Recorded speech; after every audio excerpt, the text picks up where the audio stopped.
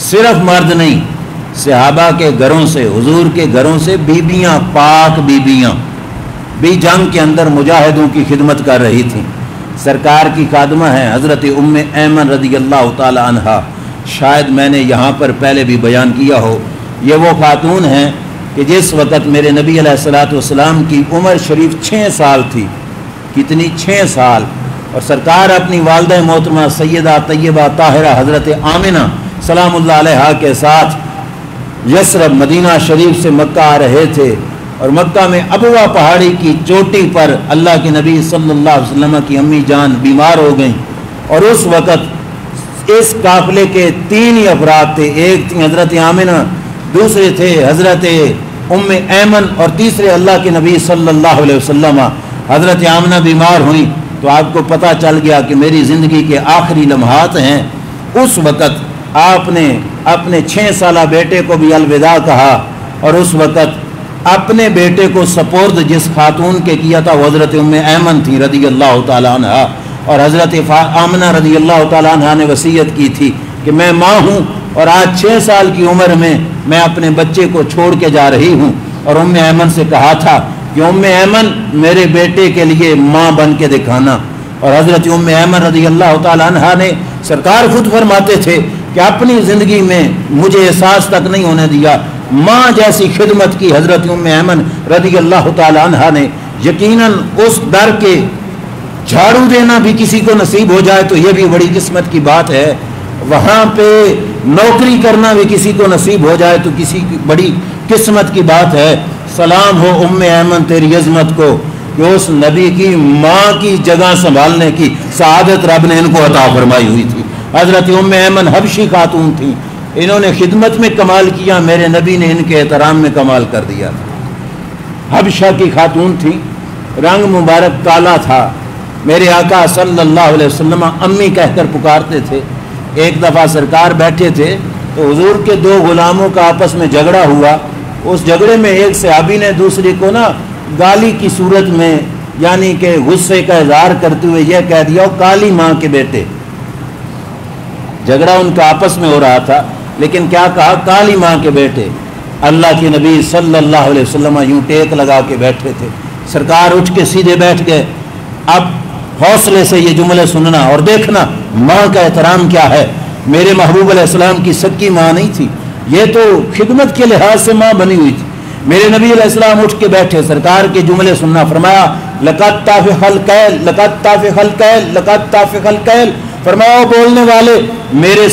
صبر کا پیمانہ چھلک پڑا، میرے صبر کا پیمانہ لبریز ہو گیا، میرے صبر کا پیمانہ چھلک پڑا۔ فرمایا آنا نبیکم، آنا محمد صلی اللہ علیہ وسلم، آنا ابن البیضاء وابن السوداء، فرمایا میرے صبر کے پیمانے کو تم نے چھیڑا ہے۔ فرمایا سنو میں تمہارا نبی بھی ہوں، میں محمد بھی ہوں صلی اللہ علیہ وسلم، کسی کو کالی ماں کا بیٹا کہہ کر گالی نہ دینا۔ کیوں؟ فرمایا میری 2 مائیں تھیں، ایک سفید تھی اور دوسری ماں میری سیاہ تھی۔ فرمایا میں نبی ہوں اور میں بھی سیاہ کالی ماں کا بیٹا ہوں، سرکار نے خود فرمایا۔ اور یہ عزت بخشی حضرت ام ایمن رضی اللہ تعالیٰ عنہ کو۔ یہ تو میں نے صرف تعارف کرایا، اب آئیے جو بات میں بیان کرنا چاہتا ہوں وہ کیا ہے۔ جنگ احد کے اندر حضرت ام ایمن مشقیں بھر بھر کے زخمی صحابہ کو پانی پلا رہی تھیں۔ سلام ہو اس گھرانے پر کہ جس گھرانے کے ایک ایک فرد نے دین کی نوکری کی ہے۔ میں نے پچھلے جمعے پہ بھی کہا تھا کہ ہمیں دین مفت میں ملا، ہمیں اس واسطے قدر نہیں۔ ہم نے تو اذان سن کے بس کلمہ پڑھ لیا لا الہ الا اللہ محمد الرسول اللہ اور کہا بس ٹھیک ہے ہم مسلمان ہیں، ہمارا یہ حق ادا ہو گیا۔ لیکن دیکھو جنہوں نے دین پہنچایا ہم تک، اللہ کے نبی صلی اللہ علیہ وسلم، اس گھرانے کا ہر فرد آج جنگ احد میں پہنچا ہوا ہے۔ حضرت ام ایمن مشق اٹھا کر زخمی صحابہ کو پانی پلا رہی تھی۔ اس دوران حبان نامی کافر جو بڑا تیر انداز تھا اور کافروں کی طرف سے مسلمانوں پہ تیر برسا رہا تھا، اس نے تیر پھینکا، حضرت ام ایمن کے دامن میں جا کے لگا۔ حضرت ام ایمن رضی اللہ تعالیٰ عنہ گری،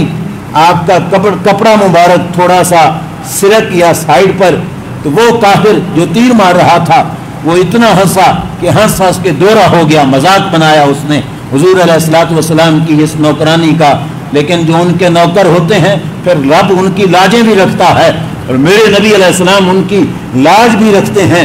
یہ جس وقت اللہ کے نبی نے دیکھا، میرے نبی علیہ السلام نے اب تیر نکالا اپنے تھیلے سے، اور یہ وہ تیر تھا جس کے پھل کوئی نہیں تھے، صرف چونچ تھی، آگے سے سائڈوں پہ پھل نہیں تھے۔ میرے نبی علیہ السلام نے تیر دیا حضرت سعد بن ابی وقاص رضی اللہ تعالی عنہ کو، وہ جو ساتھ کھڑے تھے، فرمایا سعد نشانہ لے کے تیر مار، جس نے ام ایمن کو تیر مارا اس کو تیر مار۔ اب وہ شخص سارے کا سارا جو ہے زرہ اور لوہے کے لباس میں تھا، میرے نبی علیہ السلام نے فرمایا نا تیر مار۔ اب حضرت سعد کے نشانے پہ بھی قربان جاؤں، لوہے کے ٹوپ اور لوہے کے چولے کے درمیان گردن کا جو حصہ خالی تھا، حضرت سعد نے نشانہ لے کر تیر مارا اور اس بدبخت کے حلق سے تیر پار ہو گیا، اور جس وقت یہ زمین پر گرا اس کا بھی کپڑا ہٹ گیا اور اس کا بھی پردہ کھلا۔ میرے نبی علیہ الصلوۃ والسلام نے جس وقت دیکھا جنگ کے ان حالات میں، جس وقت داڑھی شریف خون آلود ہو چکی ہے،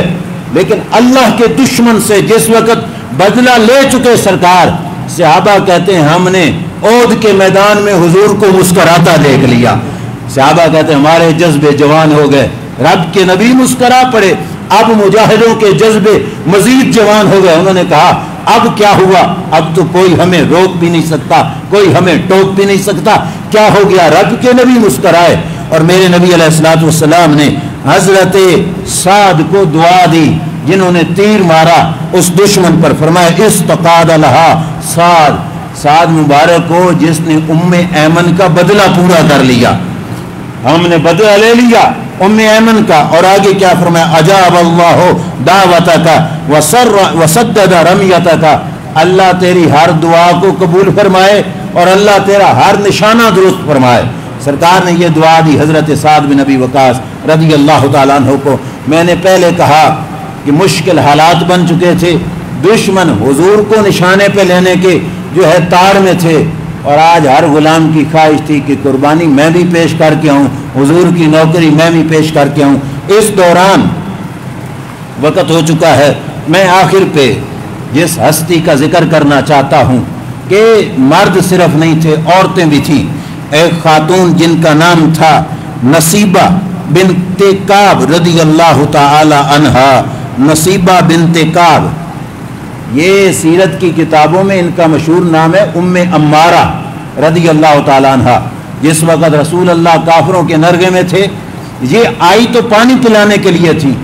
تو جس وقت یہ مشکل دیکھی تو مشق سائڈ پہ رکھی، تلوار اٹھا لی اللہ کی اس مجاہد خاتون نے، تلوار اٹھا کے دشمن کے ساتھ لڑنا شروع کر دیا۔ اگر کوئی کافر دائیں سے حضور پہ حملہ کرتا تو ان کے مقابلے میں حضرت ام امارہ آ جاتی، بائیں آتا تو حضرت ام امارہ رضی اللہ تعالیٰ عنہ آ جاتی۔ سرکار نے جنگ کے بعد فرمایا تھا، فرمایا اس جنگ میں فلاں فلاں فلاں شخص مرد سے بھی ام امارہ کا مقام بلند ہے، اس کا مقام بہت زیادہ ہے۔ حضرت ام امارہ کی قسمت دیکھو، جب یہ خوشی حضور کی دیکھی نا تو سرکار کی بارگاہ میں دعا کے لیے کہہ دیا۔ دعا کیا منگوائی؟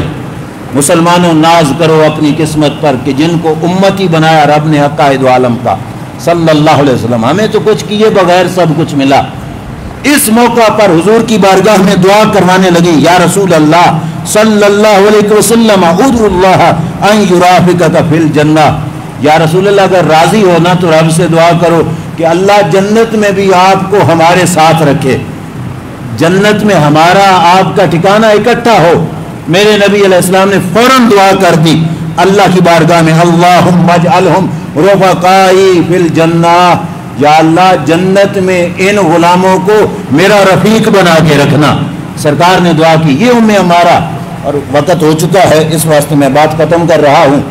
جنگ یمامہ ہوئی تھی، ختم نبوت کا منکر تھا مسلمہ کذاب، اس جنگ میں ام امارہ گئی تھی کہ میں نے مسلمہ کو جا کے قتل کرنا ہے، اور ڈھونڈتی رہی کہ مسلمہ کو مارنے کے لیے اچانک افواہ پھیلی کہ مسلمہ تو قتل ہو گیا، تو یہ ڈھونڈنے کے لیے پہنچی کہ مسلمہ کو کس نے مارا۔ مسلمہ کی لاش کے پاس پہنچی تو پوچھا مسلمہ کو کس نے مارا، تو ان کا بیٹا پاس کھڑا تھا عبداللہ بن زید، اس نے کہا اماں جان تھوڑا سا حصہ میرا بھی ہے مسلمہ کو قتل کرنے میں۔ حضرت ام عمارہ اسی وقت اس میدان میں زمین پر سجدہ کر کے رب کے دربار میں شکر کرنے لگی، مولا تیرا شکر ہے کہ جس نے یہ سعادت مندی میرے بیٹے کو عطا فرمائی ہے۔ یہ ام عمارہ، حضرت عمر فاروق کا دور آیا، ایک جنگ ہوئی، صحابہ کے زمانے میں کسی کے ریٹ ان کے ظاہری جو ہے حسن و جمال کی بیس پہ نہیں لگتے تھے، جس کی نوکری بڑی ہوتی تھی اس کی عظمت بھی بڑی ہوتی تھی۔ حضرت عمر کا دور تھا، ایک جنگ سے مال غنیمت کی چادریں آئیں اور گرم چادریں تھیں، اور ساری چادروں میں سے نا ایک چادر تھی جو سب سے بڑی چادر تھی۔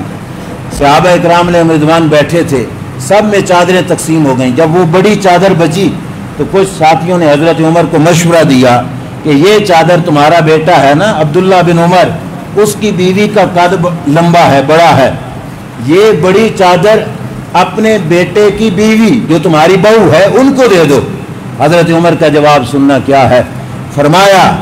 ابعثوا الی من احق بہ منہا الی ام عمارہ نصیبہ بنت کعب، فرماتے ہیں نہیں، میں اپنے بیٹے کی بیوی کو نہیں دوں گا، اس چادر کی حقدار ایک اور خاتون ہے جس کا حق زیادہ بنتا ہے، اور اس خاتون کا نام ہے ام عمارہ رضی اللہ تعالیٰ عنہ۔ اور وجہ بیان کی کہ حق کیوں زیادہ ہے، کہتے ہیں فإنی سمعت رسول اللہ صلی اللہ علیہ وسلم ما التفت یمینا ولا شمالا یوم احد الا رأیتها تقاتل دونی۔ حضرت عمر فرماتے ہیں میں نے رب کے رسول سے یہ بات سنی تھی کہ سرکار فرماتے ہیں احد کے دن اگر میں دائیں دیکھتا تو مجھے ام عمارہ لڑتی ہوئی نظر آتی، اگر میں بائیں دیکھتا تو مجھے ام عمارہ لڑتی ہوئی نظر آتی، جن کا اتنا کردار ہے احد کے میدان میں۔ حضرت عمر نے کہا میرے بیٹے کی بیوی کو نہیں، یہ چادر ام عمارہ کو بھیجی جائے گی۔ تو ان کا کردار تھا